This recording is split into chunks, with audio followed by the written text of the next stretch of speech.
Quick one. If you'd like to support us on our journey to 1,000, please do consider subscribing or following this podcast, wherever it is you're listening to this. Thank you. And what having generational wealth does means that you can take the time. You see, my man, these men will go on 2 years traveling the world before they even think of a relationship, and they travel the world, go and teach, go and become teachers and teach English in different parts of the world and get to meet different cultures, and all of these things add and give you life. You get to see life in a different light. We're out here struggling, just trying to get a job, just trying to get paid minimum wage. Emmanuel Asuquo is a financial advisor and the founder of the Eman Effect, specializing in providing bespoke financial advice to working class citizens to help them reach their financial goals. In his capacity as a financial expert, Emmanuel has regularly been invited into the press and onto TV to provide financial advice to the nation. But when I focus and I say, listen, I'm gonna do better than yesterday. If I focus on just doing better than yesterday, I have to win. I'm a step closer. I'm doing it. I'm a day better. I'm 1% better than yesterday. 1%. I keep going. Eventually, I'm 100% better than where I was at the start. And that's the kind of mentality that I have. And that led me to becoming, the youngest financial advisor in the country. Again, it's like, actually, you've got to believe in you. You've got to stay focused. You've got to have the drive. And sometimes these things happen. You may feel like failure at the time, but actually you're just being pushed in the direction that you need to go to reach your destiny. And that's what I see it as. So that's the Eman Effect. And my why is just... Well, thank you very much for coming onto 1,000 Voices, Emmanuel. How are you today? Yeah, I'm good, bro. Thank you for having me, man. I appreciate the call. I love what you guys are doing, and putting it out there and letting people know that it's possible. So it's an honor that you even reached out to me. So thank you for having me. Anytime, man. I very, very much appreciate you coming on. And for sure, anything is possible, man. I guess when we hear your story and your journey, then it'll become apparent to everybody's listening. But before we get into it, I want to talk quickly about how I come across you. So yeah, my wife here, you done a talk or like at a workplace, and then she booked a session with you afterwards. And it was I can't remember how long it was, probably like a 30-minute or an hour or something like that. And after that, she come to me. She was so energized, like, right, Tevin, we got to do this, we got to do that. Really sort this out, sort that out. She was loving it. She was loving it, like proper. So that was the first time I think I heard your name. And then after that, I went to, was it last year? When was it? I think last year sometime. The Black British Business Show. I'm probably business show. Yeah. That's the one. I probably mixed up the order of the words, but I was at that show. I was at the Black Finance Talks. No, yeah, and you were hosting there as well. Yes. I remember that. Yeah, on a Friday. Yeah. You remember the day? You got a good memory. So, I remember you come with the energy, come with jokes, and it was great, man. So I think that was the second. That was like when I proper come across you. So yeah, and then from there, obviously, I've followed you some more. And then when I started this podcast, I thought, it'll be great to get you on board. So very, very much appreciate you, man. Once again, thank you so much. No, thank you. I'm glad that your wife, it's good, because sometimes you do stuff, but you don't know the effect. Because some people, you have a meeting with them, they'll say they want to do stuff, you tell them how to do it, but they won't act on it. So I'm glad that it's nice to hear that feedback, that you're saying stuff, you're giving people the direction, and then they feel energized to go and take it. So yeah, that's great feedback. So thanks for sharing that, man. No, it's all good. You know what it is, actually, before we moved, because we've moved into this house when did we move here? We moved in December 2020, so we were saving up. And I think she spoke with you just before that, so sometime in 2020 lockdown period. And it was then after that she came energized, and we had to sort things out. But I guess the advice was good because we're here now. So, no, we thank God. No, it's good, man. It's good. I love it when people work together, because I feel like that's a big thing that we miss out. Like we want to get places, but we always feel like we can do it on our own. But actually, the first place should be family. Should be that should where we should be. We shouldn't just think family as somewhere, friends and enjoyment, but also a place of business, a place of building wealth. Do you know what I mean? For sure. So thank you once again, man. And just to begin with, I always like to take it back, and talk about, take it back, to where you come from and everything like that. So, like I said, I've been following you for a little while now, maybe like a year or so. And on your Insta, I suppose you're known for giving your financial advice, but in a very straightforward manner. With a lot of yes, and everything like that. How would you say your upbringing has shaped the person you are today? Yeah. Yeah, no, that's a big part. You know, I grew up in Tower Hamlets, East London, and I went to a secondary school called Bow Boys, and yeah, it's just a rough school. Like, I mean, the pass rate was less than 5% got 5 A to C's. So you know, 95% of people, like, you're more likely to go to prison than you were to go to uni type thing, and yeah, it was hard. It was a boys' school, and obviously my parents didn't have much. They come from Nigeria, so I'm the first to be born in the UK. So these are don't they don't they just see clothes as clothes. They don't know what fashion is, or what's designer, or what's, name brand or whatever. They just, like, if it looks clean, then they buy it if it's at the right price. So, I was going to school with the 5 stripe Abibas. It had B's Ah, instead of D's, and getting roasted. And I remember my uncle went to America, and he wanted to sell trainers, and he got trainers called Oscars, and he gave me a pair, and I wow. wore them to play basketball at school, and I was called Oscar for 2 years. Man were calling me Oscar for 2 years. It was a hard place, like, it wasn't cool them times. I was going Lidl's, Aldi. These are the types of shops where these men were eating Walkers. I was eating some German crisps. I'm saying, you can't, the language is, it's all mad now. These shops, they stock, like, brand names, you know what I mean? But my time, everything was foreign, do you know what I mean? So you could tell who was shopping in Aldi and Lidl's and who was shopping in Sainsbury's and Tesco, do you know what I mean? And I guess that's where I learned to just have to have a comeback, because when you know that when you walk into this place, you're going to get it. Like, even the guys that get it will look to you so they can get out of it. So that they will be getting cussed. They'll be like, I don't know why you're laughing, and then start to, Yeah. get, you're that guy. Do you know what I mean? Yeah. So that was where I had to learn, like, no, you have to come with the quick witted, you have to have something, you have to be ready to cuss back, you have to think on your feet, and just keep it 100. And yeah, so I guess sometimes you go through life experiences, and they can be bad, but they can shape you and they can help you in the right environment. And I guess that's how a lot of the time I will see news, I will see things that happen, and I will just think, you know what, let's say it like this, and people relate to it. Like, my audience, they get it, they relate to it, and it really challenges them to be better with their money. For sure, for sure. And what was the household like? You grew up with your parents and siblings? Yeah, so my dad's an accountant. My mum was a dinner lady mainly at the time, and my 2 sisters. So yeah, so it was us. Originally, me and my sisters used to share a room, so they had a bunk bed and I had my bed, and my mum and dad, and then we lived in, that was our first flat, and we had cockroaches, and it was just it was an embarrassment, like, like, you don't even want people to come over. I remember, like, there used to be this tall, I mean, when you're young, everyone looks tall, but I remember this tall white man that used to come and used to take the traps that were underneath my bed, and you see them full up with cockroaches, and then put new ones in, and, like, you'd know that you're going to lay your head down, and there's literally cockroaches underneath you. You know what I mean? You wake up in the morning, you see them on the walls, sometimes in your shoes. I've taken them to school before, like, do you know what I mean? Because they got into your bag. It's mad. It's a mad environment. But at the same time, we went church a lot. So Sundays was for church, and that's when I know I would see my dad on a Sunday. Monday to Friday, he's working, he's studying to be an accountant, so he weren't really around during the week as much. But on a Sunday, you see him there, best suit, go to church, and it's like, that was Sundays was church. So that was a big part of my life, and church has always been a big part of my life. And yeah, it was a loving family, but we didn't have much. I couldn't play out because Tower Hamlets, where I lived, it's mainly Bangladeshi, and we were in my estate. We were the only black family, and next door was the only white family in our whole block, whole estate. So if you went out, they'd, like, steal your ball, or, do you know what I mean, take your bike or whatever, that type of thing. So we had to just stay inside and play on the balcony. I tell my kids now, I used to play on balcony. These all got garden and that. I'm like, I used to I play on a balcony. If the ball goes over, it's gone. Like, it's no coming back. Do you know what I mean? These these are the environments that we're in. So it was tough. It was tough. Like, but I guess if you don't know, like, you can look back and say, oh, it was hard, but I didn't know any different. Like, all my friends used to get free school lunches. Nobody knew that was a sign of poverty. That was just standard. That's just what we did. Do you know what I mean? And but we still had fun. We still had enjoyment.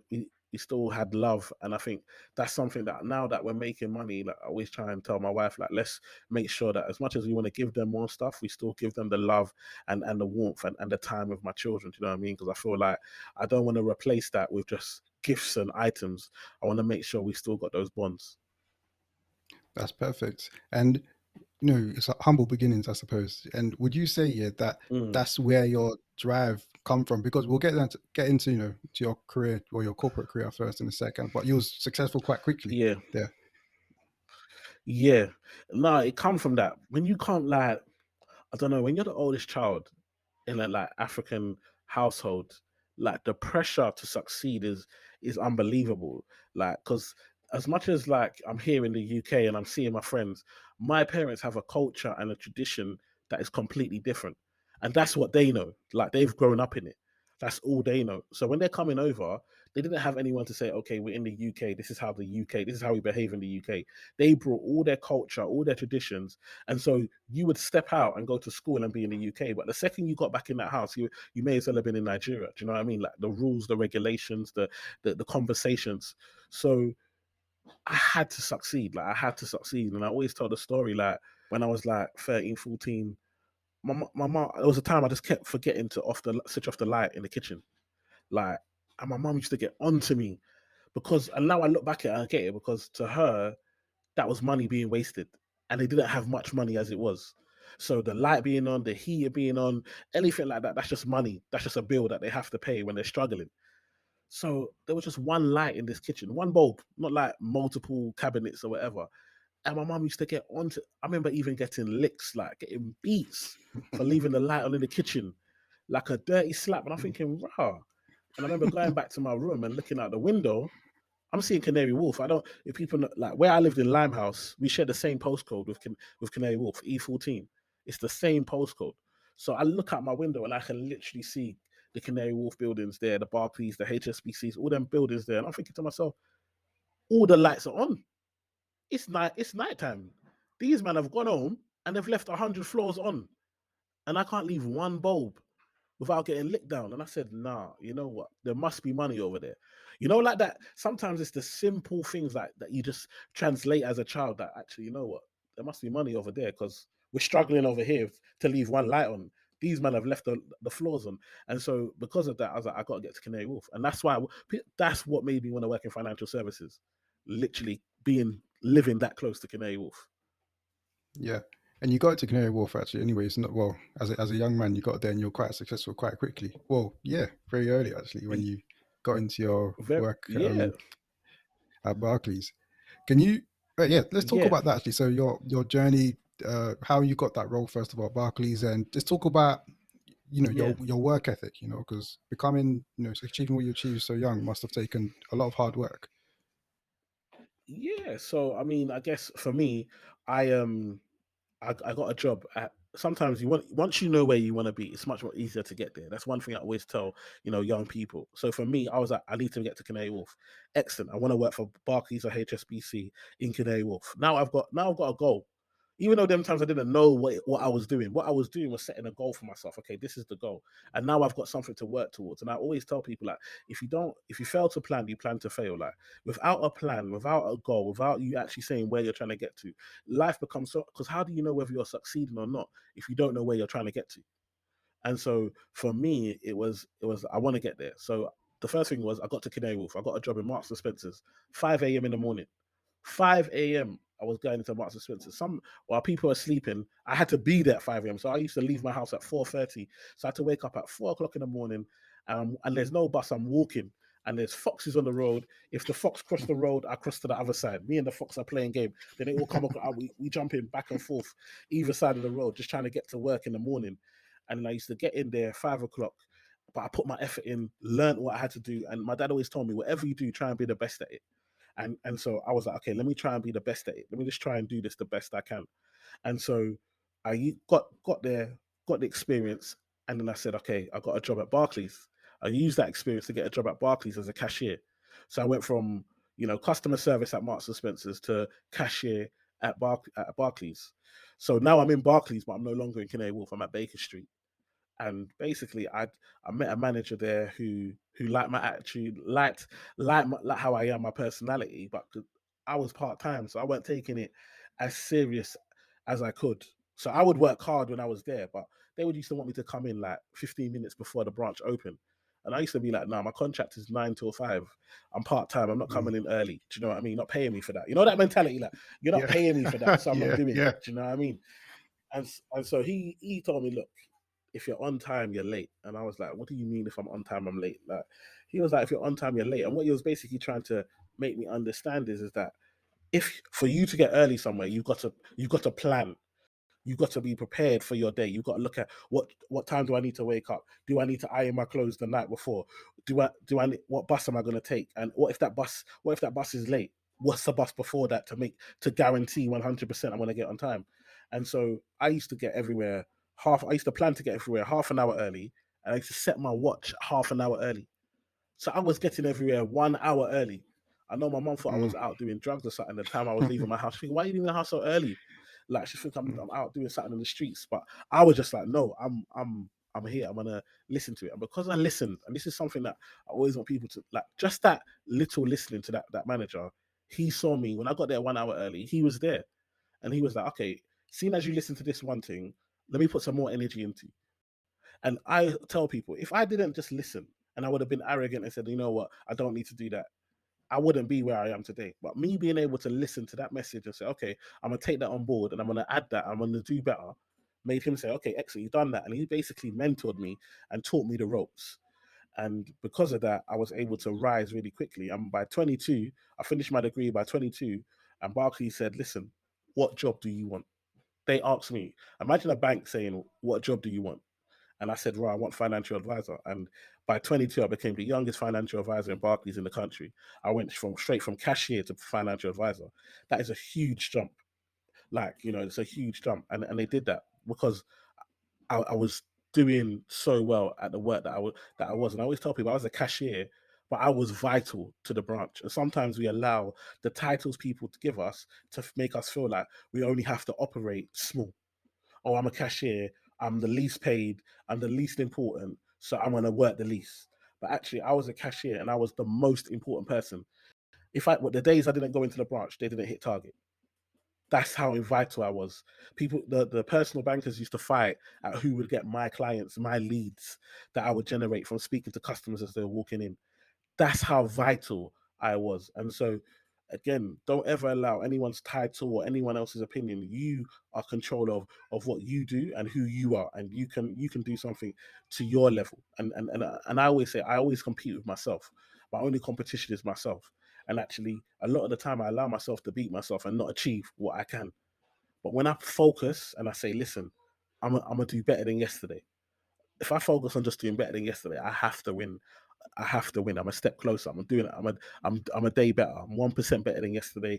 1%, and keep going. Eventually, I'm 100% better than where I was at the start. And that's the kind of mentality that I have. And that led me to becoming, the youngest financial advisor in the country. I was making more money than a lot of adults. I mean, all my colleagues were late 40s, early 50s, and we're doing the same job. I'm 22. They could all be my mum and dad. That's it. And you know what? That reminds me of something I read. I've read it. There's a book. I can't remember what book, but there's Napoleon Hill, and he has I think it's the laws of success. Yes. Yeah, laws of success. And then one of the laws is the habit of doing more than what you asked for. I'm probably butchering it a little bit, but that's basically what it is. The Yeah. habit of going the extra mile, doing more than what you asked for. And you were doing that like there and then. Yeah. And through doing more than we asked for, you become like, an integral part of the team. And then from there, you're 22 years old. Okay, what job do you want? Like the opportunity was there because you're putting in the work. It's there. And that's like a startling example of that Yeah. that in practice. You know what I'm saying? So you mentioned there, yeah. So you mentioned that your colleagues were all basically middle-aged people, 40, 50 years old, and you're Yeah. 22. Yeah. I'm guessing, Yeah. you can tell me if I'm wrong, but I'm guessing, yeah, like a lot of them didn't even. You're probably one of the only black people there. You're the youngest and Only. probably only black person, and you're probably one of the only people from the kind of area you grew up in as well. Maybe, I don't know. I'm assuming, Yeah. yeah, Yeah. yeah. Yeah. So Yeah. You're assuming correct. so you stick out like a sore thumb, basically. But Yeah. Yeah. Yeah. Yeah. what were you doing differently that all the people around you weren't doing that's allowed for you to get these kind of opportunities so early? Sacrifice. I always tell people like, so I always say like, I didn't go on the Mandem. I didn't get to go on the Mandem trip to Ibiza or Magaluf or all of these types of places that these men got. I didn't do that. I was studying for my financial advice exams. When I finished uni, I became a finance. They gave me the financial advisor to start studying. So I couldn't go away when I finished uni and start doing. I was straight into work, straight into my career. Um, obviously I was working while doing my degree. So where a lot of my friends had time to just chill and so forth, I had to study because I knew I'd be at work the next day, whereas a lot of my friends weren't working. So I've been putting it in a long time before a lot of the people around me. But also I always say that people like me. And I think people don't realize how much of a skill that is. Like to walk in any environment and people like you. People like who you are. They like your energy. I always say that's my superpower. People like me when I do shows, people are like, yeah, this guy's relatable. That's why they call me back because the audience they'll get feedback and the audience will be like, yeah, I could really relate to him. He seems very normal. He seems like someone I could relate to, someone I could trust. And that's always been a skill that I had. And so people that I didn't know wanted to give me opportunities because they liked me. They saw something about me that they liked. And I think for some of us, we're very talented, but because we're talented, we haven't worked on our people skills. We haven't worked on our personality. And even when people try to tell you to improve it, you feel like, oh, I can rely on my talent will get me where I want to get to. But I'm telling you, people liking you will take you so much further than your talent. Sometimes you're not even got the talent. You shouldn't even be in that room. But because people like you, they're willing to work with you. They're willing to give you a chance. They're even willing to, pay for someone to coach you. Whereas then rather than get someone that's ready made, that's already got the talent, but hasn't got the personality and it can affect the group or affect the production or what they're trying to do. So I feel like it's really important to learn these types of skills. Because again, I'm from the hood, but I couldn't be hood. No one would understand the words I'm saying. So I had to now start listening to the words that they use, and I had to start making them feel comfortable to be around me. A lot of men will say, "Wow, that's fake." I'm not fake. I'm real. Like I'm down. Like I don't know what you're on. Like I don't know what you're talking about. Like you don't have to be like the same person in every single environment. That is a mad thought process to think that you have to be. In fact, it's a skill to be able to make people feel comfortable in different environments. People have grown up in different places, so you can't just be you all like, do you know what I mean, in every single environment. Sometimes you have to be, maybe if you're loud, you might have to be a bit more quieter to allow people to feel a bit more calm, a bit more comfortable. Sometimes you might need to put on a suit in order to fit in the environment that you're in. Do you know what I mean? Like sometimes we're so on this being real and being down and I'm from this, I'm from, where are we really from? Like you are who you are. You are unique because you are the only version of yourself. So only ever do things that you feel comfortable with. Don't feel like I must do this or I must be this because people from where I'm from act like that. These are the things that limit us and stop us from reaching our full potential.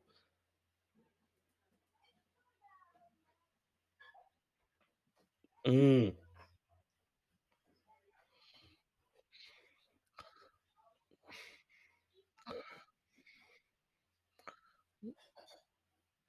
yeah, 15 year. Yeah. Yeah. Yeah, yeah, yeah. Yeah. Yeah.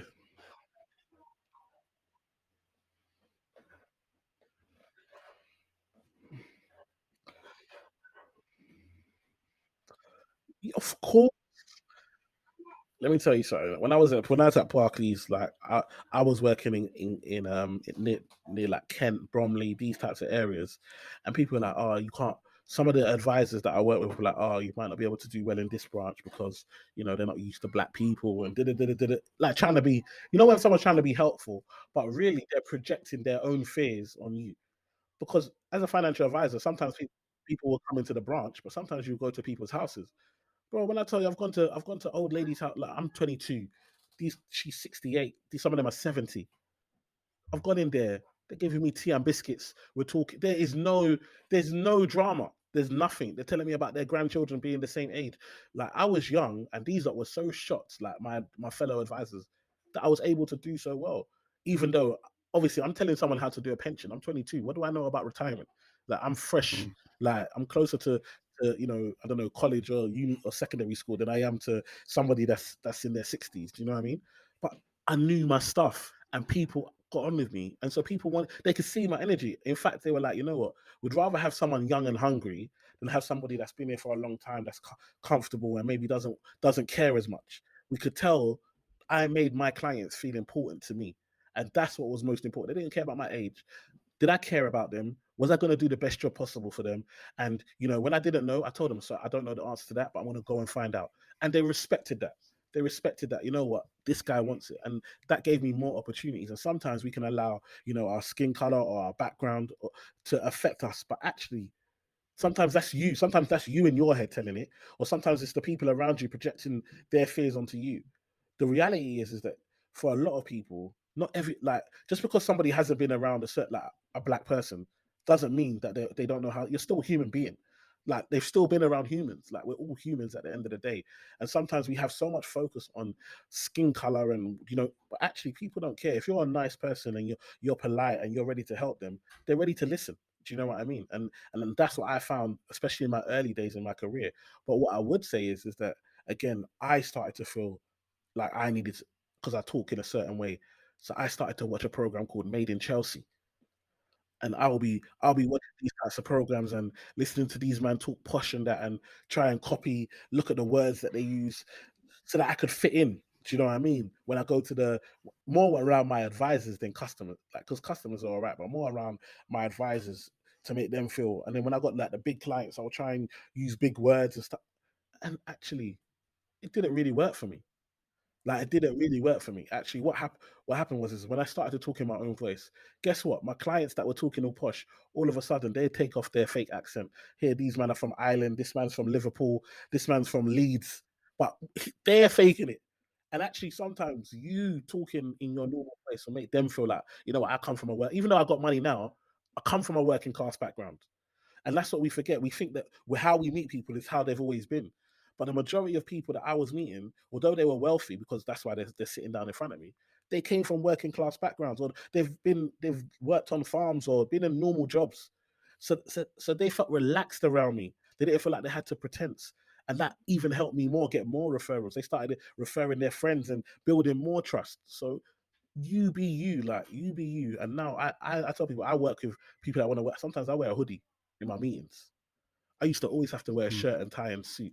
I wear a hoodie in my meetings because the clients that I work with want to work with me. So I don't need to dress up. They already want to come for me. And you can attract those types of clients. You can attract the people that you want to work with over time. So yeah, that was definitely my kind of imposter syndrome when I first started. That's really cool. And it's interesting when you talk about how a lot of the, what you were feeling back then was just people just projecting their own insecurities or fears onto you and telling you, oh, you look like this, or you're Yeah. like this, or isn't going to work for Yeah. you, etc., etc. But like, I think, there's power in just being yourself, like your proper, authentic self, because people like Yeah. real people. You get what I'm saying? Yeah. So if you're Yeah. you're acting, acting like someone else or acting like who you feel like you're supposed to be, and you kind of put Exactly. on a facade, it's not that, people like people, man. People like to build rapport with actual people. Y- So come be yourself, do your thing, give them the Yeah. advice, offer them the value that they're looking for. Yeah. And, it's a win-win, you know what I'm saying? If you Exactly. can break it, do it like that. I want to fast forward a bit, yeah, to what you're doing, the work you do now. So with Yeah. the Eman Effect, which I suppose is what most people are going to know you. Yeah, most people will probably know you for that Yeah. nowadays. So with the Eman Effect, can you just first of all just touch on what it is, what you do right now Yeah. specifically, and also I'm interested to know or learn what your why is with Yeah. what you're doing right now as well. Yeah, I mean, the Eman Effect basically is a financial platform online teaching people how to be better with their money, trying to empower people to build wealth, not just for themselves, but generational wealth, and trying to teach people how to elevate, but in a most relatable, down to earth, funny way possible. I just want it to be normal. I just want financial advice and financial education to be something that people just feel like can be the same type of conversations when they're bantering about talking about relationships or talking about anything. Like money is just something that we can just banter about, and it doesn't have to be this serious thing with all these numbers that we have to know and equations and stuff like that. Actually, it's something that we're living every single day, and we can the more we accept it, the better we get with it.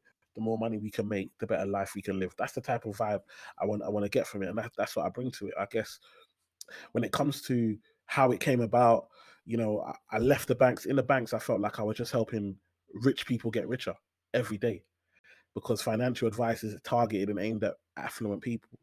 And I felt like I went to church on Sunday and I see like 800 people, and I'm like, how come I see none of you during the week? How come I see none of you during the week? Yeah, I see you on Sunday here putting money into the offering bowl. I know you got money, you're giving it away, but I'm not seeing you during the week. And so for me, it was like, actually, you know what? There's an education gap here. You can't do, if you knew better, you would do better. It's one of those type of vibes. If you knew better, you would do better. And I felt like I had to be the change I wanted to see. And so I left the bank. And when I left the bank, these men laughed at me. These men were like, right, so you want to go and start a financial advice company or a financial education company to teach poor people how to be better with money? Well, they're like, it's not a very good business model. And again, that's people projecting what they know, but I always tell people there's a difference between sight and vision. And for a lot of us, we have sight, but we don't have vision. Somebody sees wood, somebody else sees coffee table. Do you understand what I'm trying to say? And so for me, I knew what my vision was, and they couldn't see it. And sometimes they're not going to see it because it's your vision. And I always want people to remember, it's your vision. So sometimes only you can see your vision. There's no point telling other people. They're going to be like, no, it doesn't make sense. Oh, it's not going to work. So I decided to start online teaching people. And before you know, it took a while, but it ended up going really well, especially adding the humor and the comedy element to it. And people started sharing, platform growing, went on TV. Now, these men that used to laugh at man would be telling people that we used to work together. I'll be their claim to fame. Yeah. Can you imagine? So Yeah. imagine if I would have listened to them. Mm. Like, and that's the thing. Sometimes we're taking advice, or we're listening to people that ain't doing no better than you. So I don't understand why we want to take advice from people that are only maybe in a slight better position than you. That's not even where you're trying to get to. Like, dream big, know where you want to go, and keep going at it. Because one day, you're going to be somebody's claim to fame. Like, I'm literally companies that made me redundant, sacked me, told me I wasn't good enough. Today, will tell people that I used to work there. Oh yeah, Emmanuel, the guy on the TV, yeah, he used to work here. Can you imagine? This is how you're selling your company. Me that you threw away like I was nothing. So again, it's like, actually, you've got to believe in you. You got to stay focused. You got to have the drive. And sometimes these things happen. You may feel like failure at the time, but actually, it's just you're just being pushed in the direction that you need to go to reach your destiny. And that's what I see it as. So that's the Eman Effect. And my why is just, I want to make a difference. I'm tired of when people talk about other communities. It's always, oh yeah, this community does wealth, or this community buys property. But when they talk about my community, it's like, oh, we're all about the swag life and bling bling and money this and money that, but we ain't actually got no money. We're just consumers. And I'm not just talking black people. I'm talking people from low income families, from like council estate backgrounds. Like, I remember seeing, you go on some of these council estates, you will see Bentleys, you'll see BMWs, Mercedes, Audis, and I'm thinking, rah. I go out to the sticks. I see £2 million houses. These men are driving Peugeots and Citroens. Do you know what I mean? And we're here living in your mum's yard, sharing a bedroom with your brother. You're on a bunk bed. You're 35 on a bunk bed, and you got a Mercedes outside. The priorities are all wrong. It don't make no sense. So these are the types of things I'm like, nah, I gotta come for people. I've got to call out this behavior, because we're just letting it happen, and I'm not gonna let it happen. You just gotta let them know how it straight up. Just gotta let them know. Oh man, straight. Yeah, you said something interesting there as well. Yeah, something I don't think I've really heard someone break it down like that, where you say taking advice from people who aren't even on the level you want to get to. You're working with them in the same role, and they're telling you why you can't go and do what you want to do. They're telling you all the ways in which you can go wrong, and they don't have the vision. They have the sight, they ain't got the vision. It's like they're projecting in a way. Similar to what you spoke about. I thought this projecting, maybe their own fears or whatever, and saying, "Oh no, we're comfy here, we're good. We got good salary, we got good benefits, all that kind of thing. Exactly. No need to step outside and go and try something else. But that's powerful, man. I think that's very powerful. I know you just you said it whilst you're talking, but I think that's powerful because a lot of us take on Yeah. a lot of stuff and it seeps into your subconscious and it stops you. Yeah. It's like paralyzing, you know, and it stops you from stepping out and Yeah. like really going and trying to do whatever it is you want to do. So Yeah. that's very important, man, I think, for sure. You know, be careful about who you're taking advice from. You know, Definitely. and you spoke about generational wealth here. You Yeah. touched on it there as well. What's the importance of generational wealth? Yeah. You know what? Generational wealth, the importance of it is it's the lifestyle. So it's like, let's put it this way. Imagine we start a 100-meter race, yeah? Because of generational wealth, although most people have to start at the 100-meter line, some people get to start at 60 meters. Some people get to start at 90 meters. And other people don't even have to race anymore. They've already passed go. They're gone. And so the problem with us is that we're not even at the 100-meter line. We're at the 400-meter line, running the 100 meters and wondering why we're always coming in last. But generational wealth will now mean that, again, especially when we're talking about the type of wealth that we want to build in the Western society. Like I said, for me, I'm the first in my family to be born here. So my dad, lucky he's done well and he's gonna be able to pass some stuff down. But I know what I'm gonna build to be able to.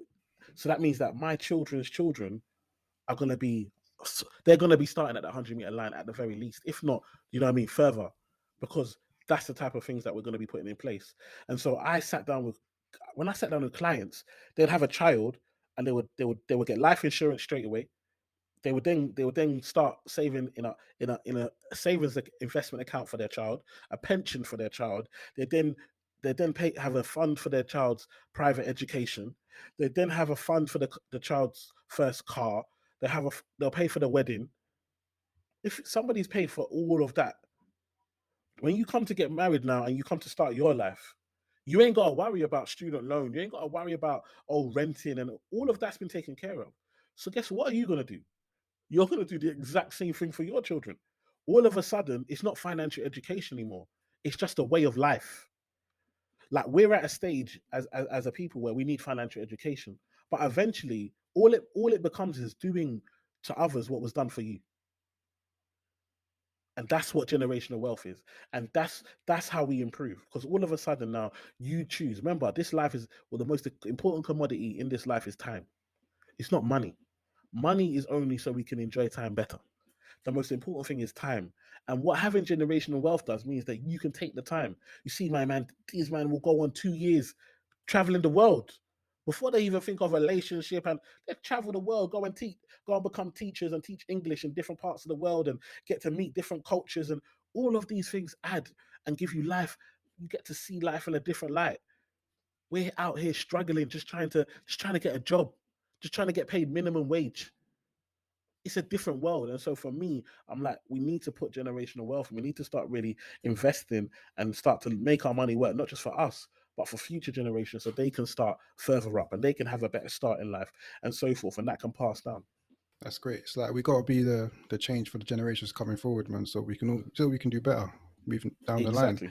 You know, Exactly. when you talk about in terms of the generational wealth side of things, and you got clients who are they got life insurance and they got fund, wedding fund, etc., etc., all these different funds for their children Yeah. when they're born. What about for people that don't necessarily have that kind of a disposable income at the moment? They might be working minimum wage or they ain't got that much left over. What can Yeah. people like that do to start building some level of generational wealth? Well, the biggest thing is life insurance. Life insurance might only cost £10, £20. Some of us are spending that on Starbucks. Starbucks, you can spend £15 just a coffee and bacon sandwich. £15 is gone, and you're doing that 3 or 4 times a week. So you've got the money, you can afford it. And so life insurance now says, okay, if anything happens to me between now and a set age, I know that there's a lump sum of money that will be paid to my children.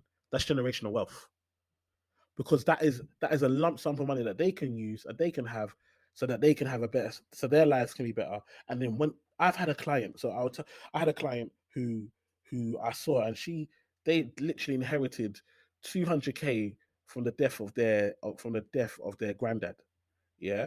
And the dad didn't need the money. So the dads pass it straight to them. And so they use that money to buy property. And they bought property in like the 90s. Those properties today, so that 200K now today is worth like three point something million. All because of their dad had like a £10 life insurance a month. £10 a month life insurance is now in 20 something years later has now turned into 3.5 million worth of assets. Now I'm not saying that that's going to happen to all of us, but it's big. But I mean, even now, 100K life insurance, if you're like 25 or something like that, 100, it's like £10, £12. And you know that if anything, and you can build that, and you can have more and build it up and go to 250K or 500,000. If you know that if anything happens between you and now and retirement, your children are going to get 500,000, or your family members are going to get £500,000. That's generational wealth. That's just a simple one. Then if you've got money above that, then I would then say you could do a junior ISA, where you start to save for your children, start to invest, and not save like savings account. You'd actually start putting it in the market, in funds, and start getting your money invested and get that working. Because compound interest over a long period of time, it can build up to a larger amount. So those are the kind of small things, but also for themselves, start open up an ISA and start investing for yourself. Look at stocks. These are things that you can buy. Some stocks are only £10, £5. You know what I mean? You can start getting it, and then that could turn to be £100 one day, and you're keeping all that profit. So definitely start investing, and then also for me, a big thing is look at your income. Some of us, I always say, there's 365 days in a year. Why do you only get paid on 12 of them? It's about time you start to think about, what can I do on these to create income for myself on these other days, other than the last day of the month or the first day of the month. Like, what can I start to do to start getting paid more than 12 times in a year? And it might be even getting a promotion at work. It might be a course that you might need to take. It might need, and sometimes it's not even a course. Sometimes it's experience. So I got my clients. So I sit down with clients that want to buy a house. I'm like, your income's not enough. But guess what? The job above you is an extra 10K. You get extra 10K. To do that, you need X experience, because we find a job description. Now, I want you to go and speak to Tony in accounts and say, can you shadow him on this next project that he's doing, so you gain that experience? Yes, that means that in your lunch break, instead of having a full 1 hour lunch break, you're going to have a shorter one, because you're going to spend time with Tony. And yes, it means after work, you might be doing Tony's work. But guess what? Within 6 months, you've got that experience. If you don't get it at your company, you can take that experience, put on your CV, and apply to another company and get the 10 grand more. And now you're ready to buy a house. And so sometimes it's not even about a side hustle. Sometimes it's actually, am I maximizing the experience and skills that I have to get the best pay possible with where I'm at? And once you've done that, then look at the side hustle. Sure, that's great. That's great. And I want to talk about consistency. Yeah. So you've been working for a while now. Like, when I say working, I don't mean like working 9 to 5. I mean working as in like putting in the work. You've gone above and beyond for a long period of time. Yeah. And and you doing what you're doing now. And through that, you've had a number of opportunities, obviously, that have come your way. You've got all of these different TV opportunities that have come through. I said at the start that you've done, you spoke at an event at my wife's workplace, and I guess that's another opportunity that's come through consistency, through your branding, and I guess, and the hosting thing I spoke about as well. So these opportunities have come through working for a long period of time and being consistent for a long period of time. And just want to touch on, how important do you feel consistency is when trying to brand, or just trying to make a name for yourself and do something for yourself? Consistency is key. And consistency and discipline, because sometimes I think we focus on motivation, but when you can't be motivated, you have to be disciplined. Like, you have to say, even though I don't want to do this today, even though I don't feel like doing this today, I'm going to do these tasks today, because you're disciplined. But consistency is vital. I tell people, when I first did my first Instagram videos, I used to spend time working out what I'm going to do, what's the message going to be, take time creating it, put it out there. 10 likes, 8 of them are people that I know. Do you know what I mean? In my family. Do you know what I mean? 2 of them are bots. They're not even real human beings. Like, and it's like, what have I done all this work for? But I didn't let that, deter me. I just carried on creating content and then learning from it and saying, oh, look, this one banged. Why did this one bang? Oh, because of this. Oh, this angle. Oh, because I'm using this hashtag because it's really relevant. So not only must I have my plan, but I also must look at what are people searching, what are people looking for, what are people talking about. Let me make sure I'm talking about this stuff on my platform as well, and then let me go where people are at, whether it's in person, do personal talks and so forth. Consistent. Then I got the TV show because of that. So I went from caring about 10 likes to then doing a TV show where we're getting 1 million viewers a week episode. So it's one of those things that sometimes you can't stay focused on the likes or whatever. Like, people are seeing your talent. If you stay consistent, your voice will be heard. Then I did a TV show. Then after that, I carried on. Then we had lockdown with the pandemic, and then we had the George Floyd situation. So what happened in the lockdown? Because of lockdown, people are talking about finances and money. And then because of the George Floyd situation, they said, oh, we need black faces. So we need someone black who talks about finance. Hello, I'm here. Do you understand? If I would have waited and said, oh, now George Floyd's happened, they're looking for black people, and oh, people are talking about finance, and then started putting videos out, it'll be too late. I would have missed the boat. They would already have people who have bigger names, who have been doing it for longer, who they would have gone for. But because I was doing it, because I'm being consistent to it, when the opportunity came, it was mine. And your hard work creates the opportunities for you, not the other way around. You don't spot an opportunity and then work hard. You work hard and then take the opportunities. That's great. That's great, man. Now, I want to ask, so looking back, like reflectively over your career or personal life, I suppose, Yeah, over last few years, what would yeah. you say has been your highest high and your lowest low? Yeah, I think what my highest high, I think, I always tell people the best decision I made was marrying my wife. That was like the best thing that happened to me. Like, my partner, like, she really encourages man. Like, when these workplaces are putting man down, like, she always lift man up. She always encouraged me, always knew that it's possible, always believed in man. And I think for me, that is my high. Like, that is the thing that I'll always hang on to, because when you've got a partner and you trust that person and you're like, that's like your best friend, when her opinion matters more to me than anyone outside. And because she continued to believe in me, if I had a partner that didn't believe in me, I might not have made it. Because if I'm getting stung outside and then I come home and I'm getting stung again, I'm just thinking, let me just give up. Let me just go get a 9 to 5. I don't want it. I don't want it. But her belief in me, her encouraging me, her being able to really empower me and say, look, I believe in you. I know you can do it, was probably one of the best things that happened. And also that it stopped the distractions. It stopped me trying to impress everybody. I didn't care what other people thought. I just knew, what did this woman think? This woman believes in me. This woman can see the good stuff that I'm doing, even if nobody else can. So I'm going to carry on, and that's been a highlight of my life and of my success. I'd say probably the lows was when I got made redundant for the third time. Um, and when I got made redundant, I had just come back from 2 weeks paternity. I have 4 children, so I just come back from having my fourth child. My wife had our fourth child, and I took 2 weeks off to be with them. And then literally got back to the office, and they said, "Yeah, we're making you redundant." And I remember it was painful because I'm thinking, I've got 4 kids, brand new baby, like, I'm the main breadwinner in the house, and you guys are just letting me go like this. You're just letting me go like I'm nothing. Like, you don't know what I'm going through, what the responsibilities that I have. And that was really painful, and that's probably one of the lowest moments in my life. But actually, it turned out to be one of the best things, because it pushed me to say, I'm not going back to 9 to 5.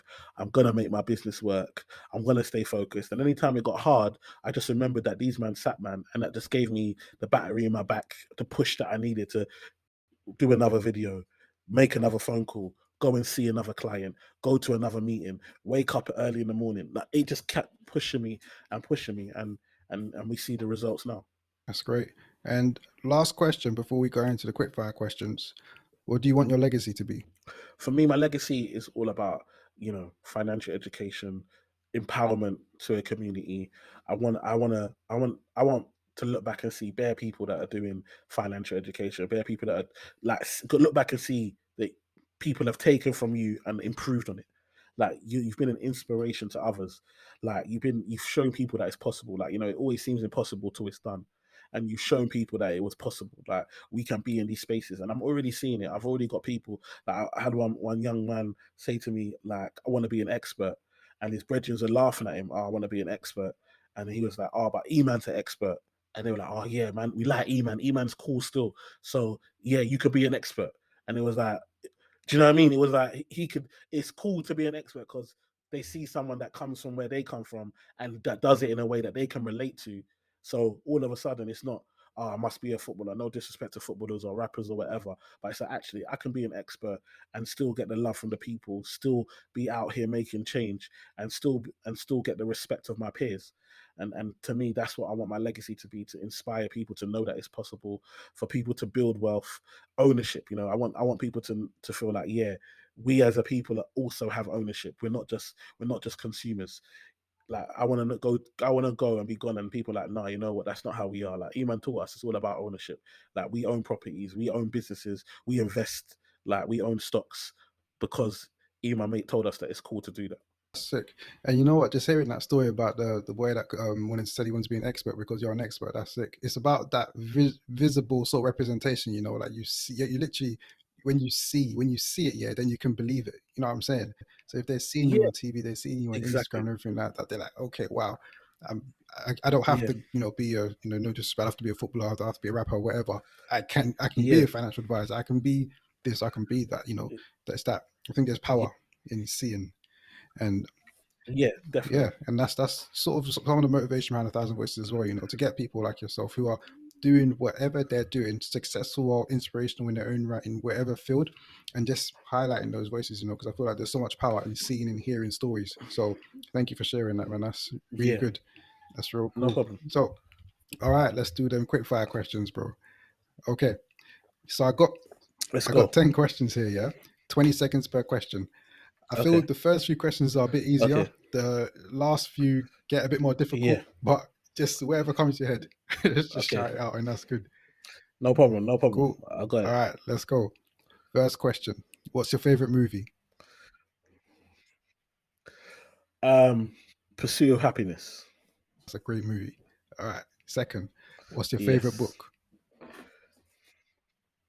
Uh, oh my goodness, I like so many books. Who Moved My Cheese? All right, I've seen that book on Amazon. I haven't read it, but I need to. I'll put it on my list. All right. Next question: name a song that you can never get bored of. Um, More Money, More Problems. Next: if you can only eat one food for the rest of your life, what would you pick? Um, Jerk chicken. I love a jerk chicken with jollof rice and plantain. That's me, man. All day. I could do that every day. Cool. All right. Next one. How do you start your day? Um, I start my day with a prayer and just meditation. Just focusing on what I want to achieve in a day, what I want to get out of the day. You know, letting go of things that I can't change, and focusing on things that I can. All right. Next. Name three people that inspire you. Um, Nelson Mandela, um, Martin Luther King, and Jay-Z. All right. Next question. What's the best advice that you've ever received? I guess I think the best thing I ever received was the fact that the most important thing is time over money, and like the importance of adding value. That as long as you can add value, you can make money. But the whole purpose of making money is so you can enjoy your time. And I think for a lot of us, we focus on the money, and actually we don't have that much time to do the things we actually enjoy. And so for me, it's that balance of actually focusing on time. All right. Next one. If you were to dedicate the rest of your life to one charitable cause, what would you pick? Whew, one charitable cause. I think a charity that's close to my heart is a charity called Step Now. And basically what they do is help young black people from people from urban areas, like get a chance to do stuff like community centers and groups and stuff like that. I grew up going to play center, so I wasn't on the streets. Do you know what I mean? Whereas some of my other friends whose schools didn't provide play centers or youth centers were on the streets and got up to nonsense. And so they're out here trying to get people off the streets, doing things creative, spending time together, learning together, building bridges so that, there's not postcode wars and stuff, because people have grown up together, and really uniting people rather than dividing. So yeah, I love that charity. That's perfect. I think I've seen the name, maybe on social somewhere, but love that, man. That sounds so good. I'm gonna check it out some more. All right. So next one, last two questions. What's the kindest thing somebody's ever done for you? Um, I think I always go back to my boss, my coach, my PE teacher, Mr. Barry, who's my head of year when I was at school, and we used to get to school early in the morning, 7 a.m. To play basketball. And in September it's all right, but in November obviously it gets cold, and we were playing outside. And Mr. Barry used to come in early and see us, and so he got the key and started opening the gym so that we could go and play basketball in the gym, so we didn't play out in the cold, but also to make sure that we got to lessons on time. And because we used to play basketball in the playground, and then we'd still be late for actual class, and he used to make sure that. And I never forget like the love, like for someone that just wanted to help you, just out of the, like, he didn't have to. We weren't even complaining, but he did that for us. And yeah, that's probably that was one of the nice. That's the first time I think an adult thought about man like not just like a child, but as like a human being, and like wanted the better for man. These teachers have such a massive impact on the lives of the students that they teach, and for some teachers don't know, Yeah, they don't, because like yeah. you might have thought you're just doing something minor there, but you still remember it all these years Mm, later. And I got things I remember for some teachers back in school that I still remember all now. these years. There's a difference between the teachers that you can tell are doing it, just for a paycheck, and the Yeah, ones that really care about the students that they're teaching. So yeah, that's really cool, man. Love exactly. that. And last Yeah. question: what's one thing people don't know about you? One thing people don't know about me is that I was born with an extra finger on each hand. And a lot of people don't know that I got cut off, but I still got a little mark on each hand. And only me and my mum done it. My sisters never had that, but yeah, just me and my mum. Oh, cool. Nice one, man. All right, that's that. So thank you so much. I really, really appreciate you coming through today. Really appreciate the stories, the inspiration, the motivation, the advice, all of it, man. Thank you so much, bro, man. Much appreciated. Just to wrap up, have you got any closing remarks? Anything you want to say in closing?